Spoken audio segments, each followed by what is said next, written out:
આવા વેદ ઘોષ કર્યા ઊંચા અવાજે. ગીતા પાઠેર મુહુર્મુહુ, ભગવદ્ ગીતાના પાઠ તો મેં અનેક વાર એના કાનમાં સંભળાવ્યા. તો એનાથી ન જાગ્યાના ભાગવતમાં શું એવી મહત્વતા છે કે ખાલી પોથીનું દર્શન કર્યું ત્યાં જ્ઞાન વૈરાગ્ય આળસ મળીને બેઠા થઈ ગયા? કારણ કે આ ભાગવતજી પ્રગટ શેમાંથી થયું છે? વેદમાંથી. વેદની ઋચા એટલે શ્રીમદ ભાગવત. હવે વેદમાંથી પ્રગટેલું આ ભાગવત વેદથી ન જાગ્યા અને શ્રીમદ ભાગવતથી કેમ જાગી ગયા? કારણ કે પ્રગટ તો વેદમાંથી થયું છે.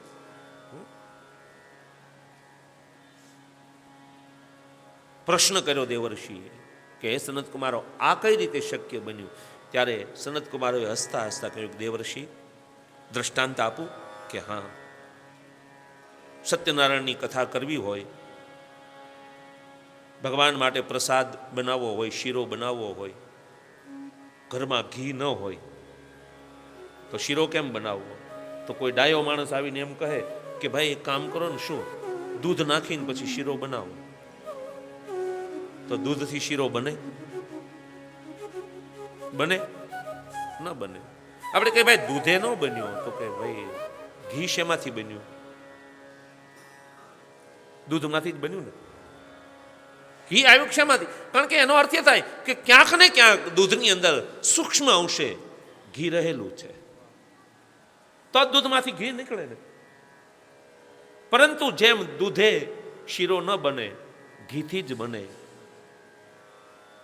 તો ઘી કાઢવા માટે શું કરવું પડે? એ દૂધને પહેલા એની અંદર ખટાશ નાખવી પડે, જામણ કહેવાય એને જવારવું પડે.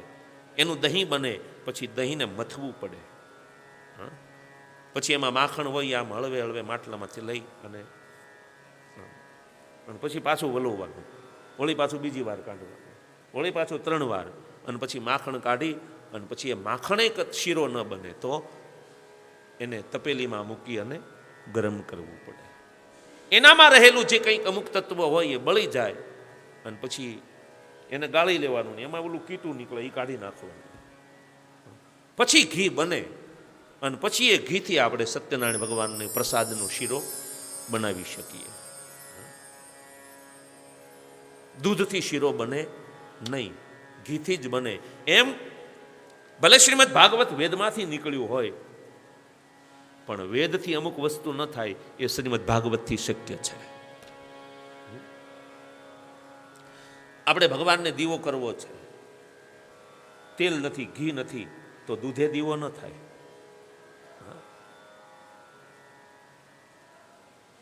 જ્યાં જેની જરૂર હોય ત્યાં જ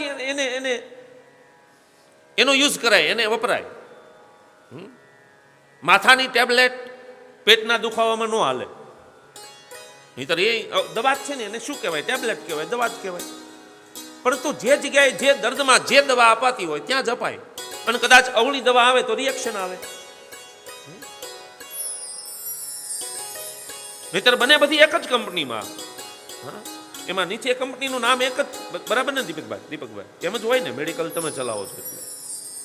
પરંતુ જે જગ્યાએ જે વસ્તુ ઉપયોગમાં લેવાતી હોય ત્યાં લેવાય. એમ સનત કુમારો કંઈક દેવર્ષિ, ભલે ભાગવતજી એ વેદની જ ઋચા છે, વેદમાંથી જ પ્રગટ થયું, પણ વેદથી જે ન શક્ય બને ને એ શક્ય શ્રીમદ ભાગવતથી બને છે. બોલીએ ભાગવત ભગવાન કી જય. નારદજી માની ગયા અને કહ્યું આપની વાત સત્ય છે, પરંતુ આ શ્રીમદ ભાગવતના પ્રતાપથી આ જ્ઞાન વૈરાગ્ય અને ભક્તિ દેવી પુષ્ટ બન્યા. પરંતુ હે મુનિ, હે મહાપુરુષો, આ સંસારની અંદર અમુક એવા પાપીઓ માણસ પણ પડ્યા છે કે જેણે કોઈ દિવસ ભગવાનનું નામ જ નથી લીધું. જન્મ્યા ત્યાંથી લઈ અને આજ દિવસ સુધી એણે કોઈ દિવસ મંદિરના પગથિયા નથી ચડ્યા, એને કોઈ દિવસ રામ નામ નથી લીધું. આવા લોકોનો ઉદ્ધાર કરવા માટે, આવા લોકોનું કલ્યાણ થાય, એને વૈકુંઠ મળે, એને મુક્તિ મળે, એ માટે કોઈ સાધન કરું? એ માનવા પ્રાપકૃતસ્તુ સર્વદા સદા દુરાચારતા વિમાર્ગગા ક્રોધાગ્નિ દગ્ધા કુટિલાશ્ચ કામિનઃ સપ્તાહ યજ્ઞેન કલૌ પુનંતિ તે સપ્તાહ યજ્ઞેન કલૌ પુનંતિ તે. એ માનવા પાપકૃતસ્તુ સર્વદા. આ મનુષ્યનો એક સ્વભાવ છે કે સવારમાં જાગે ત્યાંથી જાણે અજાણે પાપ કર્મ કરે અને સર્વદા પાપ કરે છે. કાયમ માટે એ દુરાચારી બન્યો છે, સદા દુરાસ તથા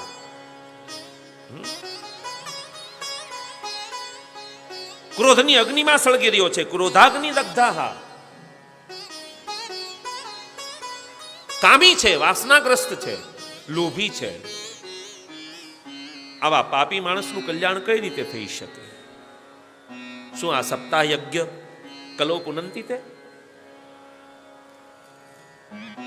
ત્યારે સનત કુમારો કહે કે દેવર્ષિ, તમે તો આટલું કહો છો, પરંતુ જન્મ લીધો ત્યારથી લઈ અને મરણ સુધી જે માણસે કોઈ દિવસ પુણ્ય કર્મ કર્યું જ નથી એવા જીવની પાછળ પણ જો ભાગવત કથાનું પાઠ કરવામાં આવે અને એની પાછળ જો ભાગવત કથા કરવામાં આવે તો આવો પાપી માણસ પણ પાવન થઈ જાય છે, એને પણ મોક્ષ મળે છે, એને પણ મુક્તિ મળે છે, ગમે એવો પાપી હોય. છેલ્લો અંતિમ જવાબ છે શ્રીમદ ભાગવત.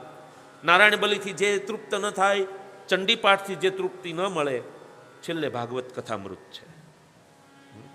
એનાથી તો મુક્તિ મળે મળે અને મળે. કારણ કે ભાગવતજીમાં સિંહ ગર્જના કરે ને એમ ઋષિમુનિઓએ ગર્જના કરી છે કે ભાગવતથી મોક્ષ મળે મળે ને મળે. ગર્જના સાથે કીધું છે. નારદજી કહે કે તમે એવું કંઈ દ્રષ્ટાંત ખરું, એવો કોઈ દાખલો ખરો કે ગમે એવો પાપી હોય તો પાવન થઈ ગયો, એવું કોઈ દ્રષ્ટાંત, એવી કોઈ કથા કરી કે હા છે ને? તો મને કહો. સનત કુમારો આ ગંગાના કિનારે એક દિવ્ય કથા કહે છે કે એક આત્મદેવ નામનો બ્રાહ્મણ હતો. છે બ્રાહ્મણ, કર્મકાંડી બ્રાહ્મણ છે. સ્માર્ત અને સ્તોત્ર એ બંને પ્રકારના કર્મકાંડ કરીને જાણે છે. હોશિયાર છે, વિદ્વાન છે. ભિક્ષાવૃત્તિ કરીને પોતાના જીવનનો નિર્વાહ ચલે છે. સંપત્તિવાન છે. એને એક પત્ની છે, એનું નામ છે શ્રીમતી ધુંધલી. પણ એનો પરિચય આપ્યો છે સુરાચ ગૃહકૃતેષુ કૃપણ કલહ પ્રિય લોકવાર્તા રતા ક્રૂરા પ્રાયશો બહુ જલ્પિકા. લોકવાર્તા રતા. આ ધુંધલીનો સ્વભાવ, એનું વર્ણન કર્યું છે કે આ ધુંધલીનો સ્વભાવ કેવો છે? લોકવાર્તા રતા, બીજાની જ વાતો કર્યા કરે. ફલાણી આવીને ફલાણી આવીને ફલાણી આવીને આને આમ કર્યું, આને આમ કર્યું. અમુકનો સ્વભાવ જ એવો હોય છે કે જે હરિની વાતો ન કરે, ભગવાનની વાતો ન કરે, બીજાની જ વાતો. આ મળ્યો નથી, બીજાને ઉપાડ્યો નથી. અરે સમય મળે, અવકાશ મળે તો રામની વાતો કરો, પરમાત્માની વાતો. જે ઈષ્ટને તમે માનો છો એની વાત, સારી સારી વાતો કરો ને બીજાની વાતો કરીને શું તમને મળવાનું? આ આવો ને આ આવો ને આ તેવો નહીં. એ એનું કર્મ કરે, આપણે આપણું કર્મ કરીએ.